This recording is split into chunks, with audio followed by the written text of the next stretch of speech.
हाँ जी सर, क्या हाल चाल? बढ़िया। तबीयत वाल एकदम सही? पक्का? पढ़ाई? अरे वाह, तुम्हारी तो बढ़िया ही चलती है। कभी भी पूछो सर, पढ़ाई की एक ऐसी चीज़ है जो हमेशा सही चलती है ना? ऐसी बात है ना? अच्छा, चल रही है सही, तब की चलो। बच्चा लोग एक बात सुने ध्यान से। लास्ट वीडियो लेक्चर में हमने कूलॉम्स लॉ स्टार्ट किया था। कूलॉम्स लॉ पढ़ा था, दो चार्जेस के बीच के फोर्स को कैलकुलेट कैसे करते हैं वो पढ़ा था। ये भी पढ़ा था कि उसमें कुछ कांस्टेंट्स आते हैं जिसको कूलॉम्स कांस्टेंट कैपिटल के बोलते हैं। एप्सिलॉन भी आया था जिसको परमिटिविटी बोला था हमने, रिलेटिव परमिटिविटी भी डिस्कस कर लिया था, और कुछ एक चीजें हमने नोट में भी पढ़ी थी, है ना। आज बच्चों हम पढ़ने वाले हैं उस कूलॉम्स लॉ के बारे में, उस कूलॉम्स फोर्स के बारे में कुछ इंपॉर्टेंट पॉइंट्स जो हमें बहुत काम आने, ठीक है। उससे पहले बच्चों एक चीज के कूलॉम्स का जो फोर्स है ना, जो दो आवेश चार्जेस के बीच में लग रहा है, उसको हम इलेक्ट्रोस्टैटिक फोर्स भी बोलते हैं। क्या? इलेक्ट्रोस्टैटिक फोर्स भी बोलते हैं। तो पहले बात हम यही नोट कर लेते हैं सर, यही नोट कर लेते हैं sir, force between two charges is also called electrostatic force. Electrostatic force, बात समझ में आई है क्या? बोलो, पक्की बात है? तो force between two charges is called electrostatic force, ठीक है। और अब हम जो टॉपिक पढ़ने वाले हैं बच्चों क्या है, इलेक्ट्रोस्टैटिक फोर्स से रिलेटेड कुछ इंपॉर्टेंट पॉइंट्स, मतलब some important points related to electrostatic force।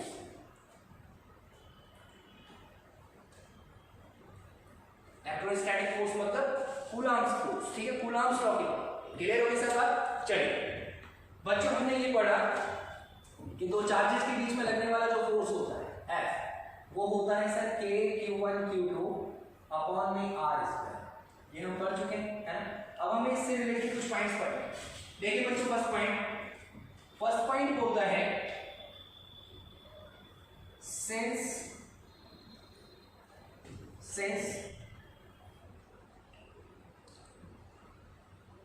this force is always applied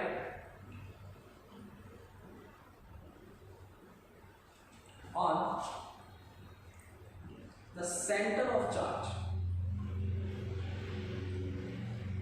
so it is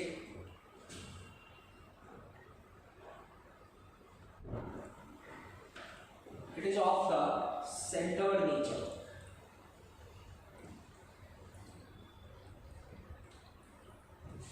बच्चों, ये जो फोर्स है ना, कूलॉम्स फोर्स जो है, ये हमेशा सेंटर पे अप्लाई है। मतलब अगर ये बॉडी ऐसे है और चार्ज इसकी सरफेस पर है, तो वो फोर्स ऐसे नहीं होगा कि इसकी इस बॉडी की सरफेस पर ऐसे ऐसे लग रहा हो, नहीं, वो ऐसे नहीं होगा। वो इस चार्ज के, इस पूरे चार्ज का जो सेंटर होगा, इस सेंटर पे अप्लाइड होगा। बात समझ में आ रही है? तो ये चार्जेस के सेंटर पे अप्लाइड होता है, इसीलिए इसको सेंटर्ड नेचर का फोर्स बोला जाता है। कैसा? सेंटर्ड नेचर का फोर्स बोला जाता है ना। ये एक सेंटर्ड फोर्स है जो कि सेंटर पे अप्लाई होगा। क्लियर? सेकंड पॉइंट देखिए बच्चों, it is only two body interaction। it is only two body interaction, मतलब ये केवल दो बॉडीज के बीच होने वाला इंटरेक्शन ही है। आप दो से ज्यादा बॉडीज के बीच के इंटरेक्शन से, इस इंटरेक्शन को इस एक्सप्रेशन से कैलकुलेट नहीं कर सकते। सर कितने चार्जेस आ रहे हैं इसमें? Q1 और Q2, दो चार्जेस आ रहे हैं। इसका मतलब आप जब भी फोर्स निकालोगे तो आपको केवल दो ही चार्जेस की जरूरत है। अगर दो से ज्यादा सिस्टम में है तो मैं ये एक्सप्रेशन यूज में नहीं ले सकता।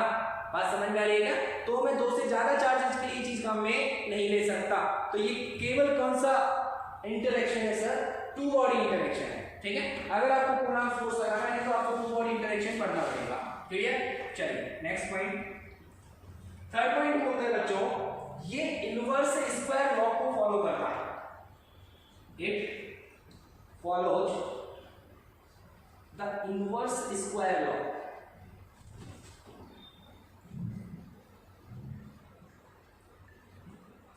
It follows the inverse square law. So it is a conservative force.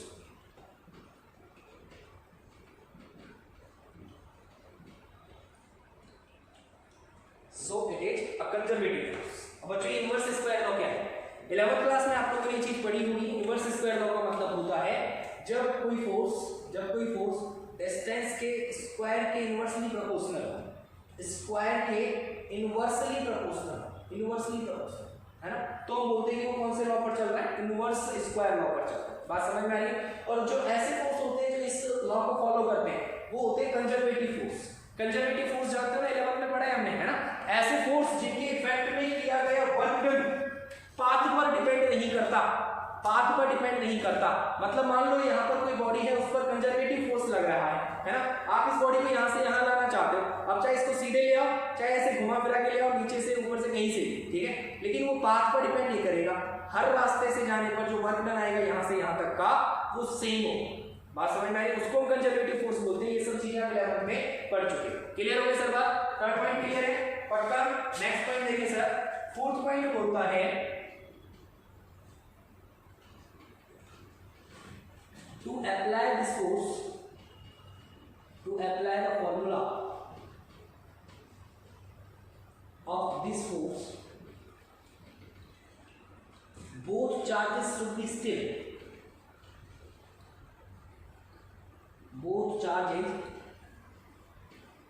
should be still. मतलब दोनों चार्जेस रेस्ट में होने चाहिए, स्टिल होने चाहिए एक जगह पर, तब जाकर के आप ये फॉर्मूला अप्लाई करके उनके बीच के करेक्ट फोर्स को, एकदम एग्जैक्ट फोर्स की वैल्यू बता सकते। बात समझ में? अगर वो स्टिल नहीं है then I will not be able to calculate the exact value of force between two charges. Clear हो गई सर बात? पक्की बात है? नेक्स्ट पॉइंट और लास्ट पॉइंट है sir,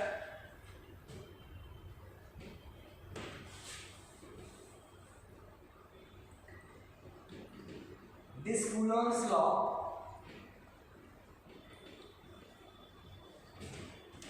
is only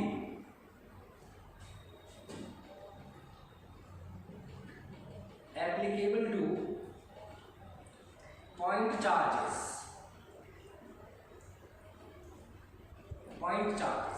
This Coulomb's law is only applicable to point charges. मतलब Coulomb's law केवल पॉइंट चार्जेस के बीच में ही अप्लाई हो सकता है। अगर बहुत बड़े बड़े चार्जेस आपके पास हैं, then you cannot apply this Coulomb's law to calculate the force between given two charges. बात समझ में आई क्या? अगर बहुत बड़े बड़े चार्जेस मेरे पास हैं तो मैं ये फॉर्मूला अप्लाई नहीं कर सकता। मुझे ये फॉर्मूला अप्लाई करना है तो वो चार्जेस कैसे होने चाहिए सर? पॉइंट चार्जेस होने चाहिए। क्लियर हो गई सर बात? पक्का? देखिएगा, देखिए अब बच्चों पॉइंट चार्जेस कैसे कैसे हो सकते हैं? एक तो ये हो सकता है the size of charge is very small. एक तो ये हो सकता है कि साइज का जो साइज है चार्ज का वो पहले से ही बहुत छोटा हो, पॉइंट साइज ही। बात समझ में आ रही? आप तब अप्लाई कर सकते हो। सेकंड ऑफ कोई केस है क्या? सेकंड चीज ये हो सकती है sir, if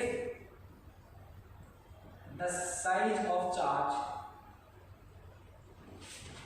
is negligible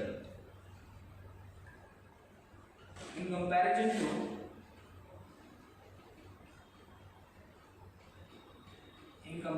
to the distance between them.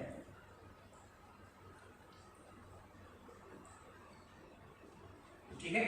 दूसरा केस क्या हो सकता है सर कि चार्जेस की जो साइज है वो उनके बीच के डिस्टेंस के कंपैरिजन में नेग्लिजिबल है ना। यार सोचो ना, छोटी सी बात, कोई ऑब्जेक्ट चाहे कितना भी बड़ा हो, वो मेरे से जितनी डिस्टेंस पर होगा मुझे वो उतना ही छोटा नजर आएगा ना, है ना। अब बच्चों यहां से मैं देख रहा हूं बहुत ज्यादा डिस्टेंस पर कोई ऑब्जेक्ट है तो मैं उसका एक्चुअल साइज डिफाइन नहीं कर सकता, मैं उसका एक्चुअल साइज दिमाग में ही नहीं ला सकता। मुझे तो वो क्या फील दे रहा है, मुझे लग रहा है कि वो पॉइंट चार्ज, मुझे लग रहा है कि वो पॉइंट के साइज। बात समझ में आ रही है क्या, है ना। तो कहने का मतलब क्या है बच्चों, अगर मेरे पास में दो बॉडीज हैं, जैसे मान लो ए है जिस पर चार्ज है कुछ और एक बॉडी है बी जिस पर चार्ज है कुछ,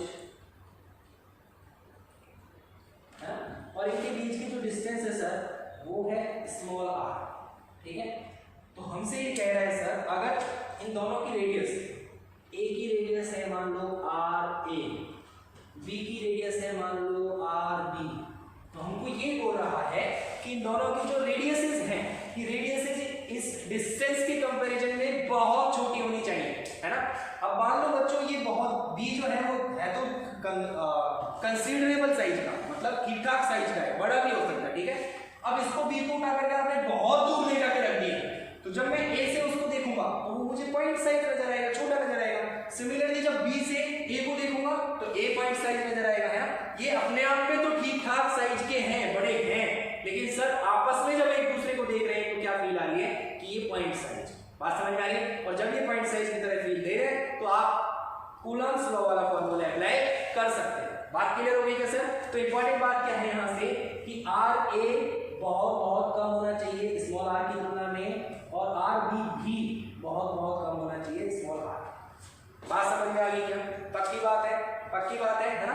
आप अगर ये कंडीशन अप्लाई होंगे तभी आप जाकर के ये फॉर्मूला अप्लाई कर सकते हो। या फिर आपको क्वेश्चन में बोल देता है कि ये दोनों चार्जेस पॉइंट चार्जेस हैं, तो भी आप ये क्वेश्चन में फॉर्मूला अप्लाई कर सकते हैं। बात क्लियर हो गई क्या सर? पक्की बात है, सारे पॉइंट्स क्लियर हैं 100%। चलिए बोर्ड पर जो भी चीजें लिखी हुई हैं नोट करेंगे सर जल्दी से वीडियो को पॉज करके।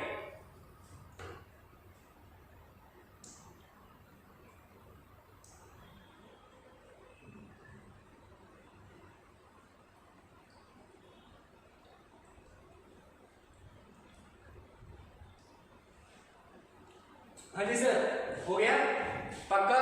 चलिए देखिए बच्चों, इंपॉर्टेंट चीजें जो थी सभी पॉइंट्स को क्या थी। सबसे पहली बात कि ये सेंटर्ड नेचर का फोर्स है, सबसे पहली बात सेंटर्ड नेचर का फोर्स है। दूसरी बात ये टू बॉडी इंटरेक्शन है, तीसरी बॉडी का कोई लेना देना नहीं है। तीसरी बात ये कंजर्वेटिव फोर्स है, ठीक है। चौथी बात चार्जेस शुड बी स्टिल होने चाहिए। और पांचवी इंपॉर्टेंट बात, दोनों जो चार्जेस हैं वो पॉइंट चार्ज होने चाहिए। बात क्लियर हो गई है सर? पांचों पॉइंट्स क्लियर है ना? पांचों पॉइंट्स क्लियर है। समरी क्या बोलती है कि ये सेंटर्ड फोर्स है, टू बॉडी इंटरेक्शन है, कंजर्वेटिव फोर्स है, चार्जेस स्टिल होने चाहिए और पॉइंट चार्ज होने चाहिए। क्लियर? पक्की बात। चलिए हटाएं। देखिए बच्चों, अब हमें ये तो पता चल गया कि ये जो कूलॉम का लॉ है, ये जो फोर्स है इलेक्ट्रोस्टैटिक फोर्स, ये टू बॉडी इंटरेक्शन है। मतलब ये लॉ आप तभी लगा सकते हो जब दो बॉडीज की बात हो रही है, दो चार्जेस की बात हो रही है ना।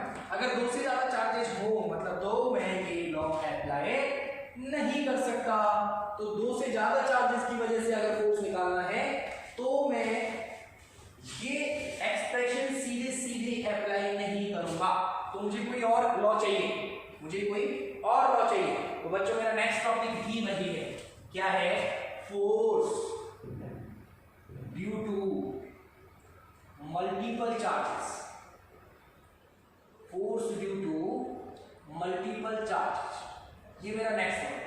दूसरा नाम है इस लॉ का प्रिंसिपल ऑफ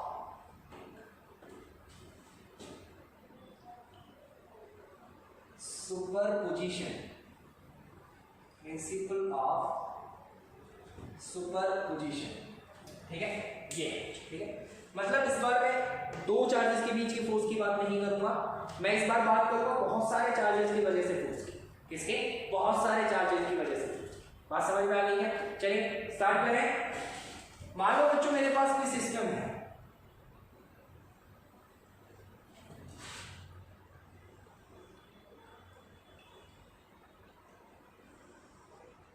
मान लो मेरे पास एक सिस्टम है, जिस सिस्टम में बहुत सारे चार्जेस रखे हुए हैं। मान लो ऐसे करके Q2, Q1, Q4, ऐसे ही कहां तक? Qn तक, ठीक है। ऐसे ही Qn तक dot dot dot n number of charges है इसमें, और वो रैंडमली प्लेस है, ठीक है। अब बच्चों सारे के सारे चार्जेस मिलकर के किसी हर एक आपस में हर एक चार्ज पर फोर्स लगा रहे होंगे, है ना। मुझे बच्चों कैलकुलेट करना है, मुझे कैलकुलेट करना है नेट फोर्स, मुझे कैलकुलेट करना है फुल फोर्स किस पर? Q1 पर। मान लो Q1, ये चीज मुझे कैलकुलेट करनी है। Q1 पर मुझे नेट फोर्स निकालना है, ठीक। तो बच्चों अब केवल दो चार्जेस होते, Q1 और Q2 होते, ये सब नहीं होते, तो मैं क्या करता कि Q1 Q2 अपॉन में आर स्क्वायर वाला फॉर्मूला लगाता और आंसर ले आता बात क्लियर हो रही है क्या? पक्का। लेकिन बच्चों यहाँ पर दिक्कत हो गई क्या कि दो से ज्यादा चार्जेज हैं, और दो से ज्यादा चार्जेज हैं तो मैं कूलम्ब्स लॉ नहीं लगा सकता, मुझे कुछ और करना पड़ेगा, है ना। इसीलिए मैं आया सर प्रिंसिपल ऑफ सुपरपोजिशन पे, और सुपरपोजिशन का ये प्रिंसिपल आपने 11th क्लास में ग्रेविटेशन में भी पढ़ा है और वेव मोशन में भी पढ़ा है ना। तो आप ये तो जानते हो प्रिंसिपल ऑफ सुपरपोजिशन क्या होता है, बस इसको थोड़ा सा मॉडिफाई करके मैं अपनी रिक्वायरमेंट्स के अकॉर्डिंग यहाँ पे लगाने वाला हूँ। क्लियर? चलिए सर बात करते हैं सुपरपोजिशन की। सर जो वर्ड है सुपरपोजिशन, ये दो अलग अलग वर्डों से मिलकर बना है, सुपर और पोजीशन बना है क्या? एक तो सुपर है और एक पोजीशन है, मतलब इसमें कहीं ना कहीं पोजीशन को सुपर करना पड़ेगा। चलिए करते हैं। यार देखो इधर आओ, मान लो मैं Q1 पर Q2 की वजह से फोर्स निकालने की चेष्टा कर रहा हूँ, कोशिश कर रहा हूँ, है ना। Q1 पर Q2 की वजह से फोर्स निकाल रहा हूँ, ठीक है। तो यार Q2 की वजह से निकाल रहा हूं ना, तो Q2 की पोजीशन को बाकी जितने भी आवेश या चार्ज अपने सिस्टम में हैं की तुलना में सुपर बना दो। सब यहां पर थे Q1 Q2 Q3 Q4, आपने Q2 की वजह से फोर्स निकाला तो Q2 को उठा करके यहां मान लिया सर आप ही हो, सर काज करता धरता, ठीक है। तो Q2 की पोजीशन सुपर हो गई सर, बाकी सबकी पोजीशन यहां है। क्लियर हो रही है बात? अब सर Q1 जो Q2 था, Q2 ये Q2 की पोजीशन इतनी सुपर हो गई कि ये अपने कंपैरिजन में इन सबको मान ही नहीं रहा। Q2 क्या बोल रहा है, अरे आपकी तो कोई वो नहीं है मेरे सामने, छोड़ो, आप क्या वैल्यू है, कुछ वैल्यू नहीं आपकी। बात समझ में आ रही है? तो यार Q2 की तुलना में, Q2 के कंपैरिजन में Q3 Q4 Q5 Qn ये सब हो गए नेगलेक्ट, खत्म। अब ये कंसीडर करने लायक ही नहीं बचे। क्यों? Q2 की पोजीशन क्या मान ली आपने, सुपर मान ली। बात समझ में आ रही है? अब Q2 की पोजीशन जब सुपर मान ली तो सिस्टम में Q2 ही है सर, Q2 की तुलना में बाकी सब तो हट गए, नेगलेक्ट है, तो इन सब का इफेक्ट तो जीरो मान लो यार। इन सब का इफेक्ट होगा भी थोड़ा मोटा, तो उससे कोई फर्क नहीं पड़ेगा। क्यों? Q2 की वैल्यू तो हमने बहुत ज्यादा मानी हुई है। बात समझ में आ रही है? तो बच्चों Q2 जब सुपर है तो सिस्टम में देखो बाकी सब है नहीं, तो Q1 और Q2 दो ही नजर आ रहे हैं, और सर जब दो ही नजर आते हैं तो मैं कूलम्ब्स लॉ अप्लाई कर सकता हूं। तो सर दो की वजह से आप फोर्स निकालें, Q2 की वजह से Q1 पर मान लेते हैं सारे के सारे चार्जेस सिमिलर, तो कैसा फोर्स लगाएंगे, रिपल्सन का, मतलब हर कोई मिलकर के दूर हो जाएगा। तो Q2 Q1 पर फोर्स कैसे लगाएगा सर, ठीक है। मैंने लिख दिया सर F12 वेक्टर। यहाँ पर जो ये F12 F13 ये जो लिख रहा हूँ ना सर, इनमें देखिए क्या क्या है। मान लो Fxy वेक्टर लिख रहा हूँ, तो इसका मतलब होगा force on x due to y। बात समझ में आ गई? जो पहले लिखा हुआ है उस पर तो फोर्स निकाल रहा हूं, जो बाद में लिखा हूं उसकी वजह से निकाल रहा हूं, ठीक है। तो F12 का मतलब क्या हो गया, force on 1 due to 2, force on 1 due to 2। बात समझ में आ गई क्या? Q1 पर Q2 की वजह से फोर्स। क्लियर बच्चों? अब आपने Q2 को सुपर माना है तो बाकी के चार्जेस स्ट्राइक नहीं करेंगे क्या? वो बोलेंगे भाई हम भी तो चार्ज हैं, हमें क्या कमी है, हमें भी तो सुपर मानो। आपने Q2 को क्यों सुपर मान लिया, है ना। तो हमने बोला भाई रुको, आपका भी नंबर आएगा, रुको। हमने बोला Q2 जी आपका काम खत्म, आप नीचे आओ, तो Q2 को नीचे बुला लिया। अब Q2 नीचे आ गया, Q3 बोला अब की बार मेरी बारी, तो हमने बोला चलो ठीक है। तो हमने बोला Q3 जी आप ऊपर चले जाओ, मतलब इस बार Q3 की पोजीशन को सुपर मान लो, ठीक है। अब Q3 सुपर हो गया तो बाकी सब नेग्लिजिबल हो गए, Q2 और ये सब, है ना। अब इन सब को हटा सकते हो, अब ये सब हट गए तो सिस्टम में कौन है, Q3 और Q1। अब सर ये सब तो खत्म, Q3 बच रहा है, Q3 और Q1 सिस्टम में बच रहे हैं, है ना। अब फोर्स किसकी वजह से निकाल लो, Q3 की वजह से निकाल लो। मान लो सर Q3 की वजह से फोर्स आता है ये, इसको मैं क्या बोलूंगा सर, F13। क्या बोलूंगा सर, F13। क्लियर है? अब भाई Q2 Q3 तो खुश है कि हम तो सुपर हो गए, बाकी के तो नहीं हुए ना, तो बाकी के क्या बोलेंगे सर, हमारा भी नंबर आएगा। हाँ हमने बोला बिल्कुल आएगा। Q3 नीचे आ जाओ, Q4 को ऊपर भेज दो, Q4 को सुपर बना दो। बात समझ में आ रही है? उसकी पोजीशन को सुपर कर दो, है ना। अब Q4 की तुलना में बाकी सब नेगलेक्ट हो जाएंगे, तो Q4 को कंसीडर करो। Q4 की वजह से फोर्स निकालेंगे सर, ये आ गया फोर्स Q4 की वजह से, F14 वेक्टर। बात समझ में आई? ऐसे ही यार सबकी वजह से निकाल लो ना, ऐसे ही सबकी वजह से निकाल लो। Q5 की वजह से निकालूंगा तो Q5 की वजह से निकालूंगा तो सर ये फोर्स आ जाएगा, F15 वेक्टर, है ना, ये था मेरा Q1, ठीक है। ऐसे ही बच्चों डॉट डॉट डॉट Qn की वजह से निकालूंगा, n नंबर ऑफ चार्जेस हैं, Qn की वजह से निकालूंगा तो ये फोर्स आ जाएगा सर F1n वेक्टर। बात समझ में आई? बात समझ में आई, है ना। अब बच्चों इस अकेले Q1 पर इतने सारे फोर्स लग रहे हैं, सबको जोड़ दूं तो टोटल फोर्स मिल जाएगा क्या, कुल फोर्स मिल जाएगा क्या, बोलो। लेकिन यार ऐड भी कैसे करूंगा मैं, ये भी सोचने वाली बात है। क्यों? क्योंकि फोर्स एक वेक्टर क्वांटिटी है, फोर्स एक वेक्टर क्वांटिटी है, और वेक्टर क्वांटिटी है तो ऐड कैसे करूंगा सर, वेक्टरली ऐड करूंगा। कैसे करूंगा, वेक्टरली ऐड करूंगा। तो सर मैं ये बोल सकता हूं कि F1 नेट, F1 पर जो नेट फोर्स आएगा वो इन सब के वेक्टर सम के बराबर आएगा। मतलब F12 2 की वजह से फोर्स प्लस 3 की वजह से फोर्स प्लस 4 की वजह से फोर्स प्लस, ऐसे ही कहां तक n तक, n सब की वजह से जो फोर्स था उन सबको जोड़ दिया तो मुझे क्या मिल गया sir, net force on first charge. At Q1 पर मुझे क्या मिल गया सर, नेट फोर्स मिल गया। बात समझ में आई है सर, बोलो बोलो बोलो बोलो बोलो, पक्का। अच्छा ये जो एक्सप्रेशन आई है ना, ये जो एक्सप्रेशन आई है ना, इसी को बोलते हैं प्रिंसिपल ऑफ सुपरपोजिशन, इसी को बोलते हैं principle of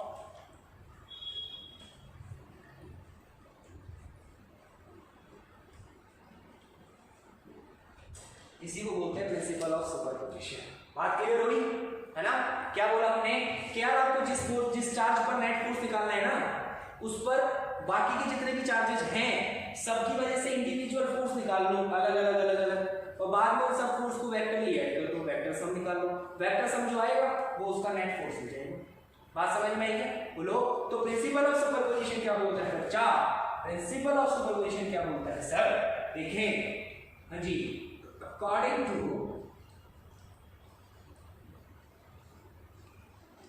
principal of superposition,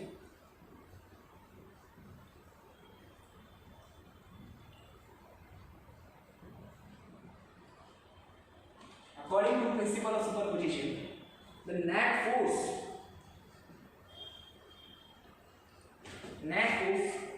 on any charge due to multiple charges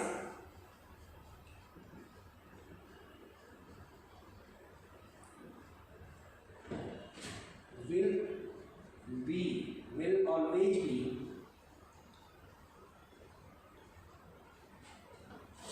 equal to vector sum of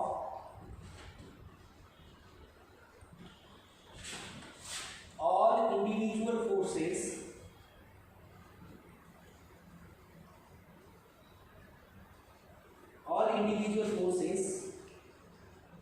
due to each individual charge,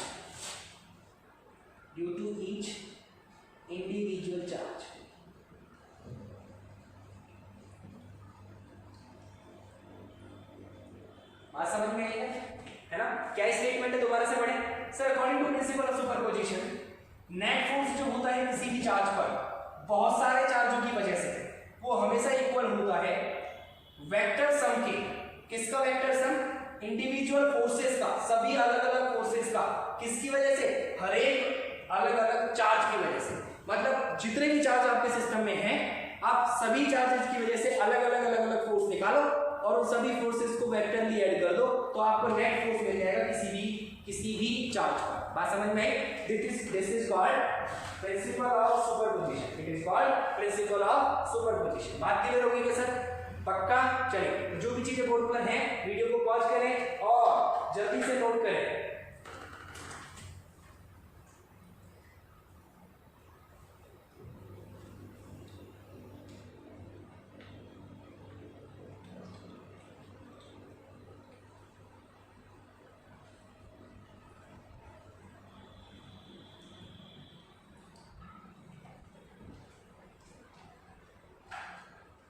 हाँ जी सर, हो गया, नोट कर लिया, मिटाएं। अच्छा नहीं मिटाएं, चलिए नहीं मिटाएं, है ना, लेकिन वीडियो एंड कर रहे हैं, ठीक है। तो चलिए सर, आज की वीडियो में इतना ही पढ़ते हैं। ये टॉपिक हमने क्यों डिस्कस किया सर, क्योंकि हर बार क्वेश्चन में मुझे केवल 2 ही पॉइंट चार्ज मिले, जरूरी नहीं है, बहुत सारे चार्ज भी मिल सकते हैं। तो मुझे जरूरी है कि इस टॉपिक को पहले पढ़ें। मतलब बहुत सारे चार्जेस के बीच में फोर्स निकालना मुझे आना चाहिए, और उसके लिए कौन सा टॉपिक चाहिए, अब प्रिंसिपल ऑफ सुपरपोजिशन चाहिए। बात समझ में आ गई क्या? चलिए सर कल मिलते हैं, और कल या नेक्स्ट वीडियो में हम पढ़ेंगे numericals related to Coulomb's law, मतलब कूलम्ब्स लॉ से जो फोर्स निकाल रहे हैं ये फोर्स एक्चुअल में निकाल के देखेंगे कि दो चार्जेस के बीच में कैसे कैसे निकलता है, बहुत सारे चार्जेस हो तो कैसे कैसे कैलकुलेट कर सकते हैं। क्लियर हो गई सर बात? चलिए सर मिलते हैं नेक्स्ट वीडियो में नए कॉन्फिडेंस, नई एनर्जी और नए टॉपिक के साथ। तब तक के लिए थैंक यू वेरी मच।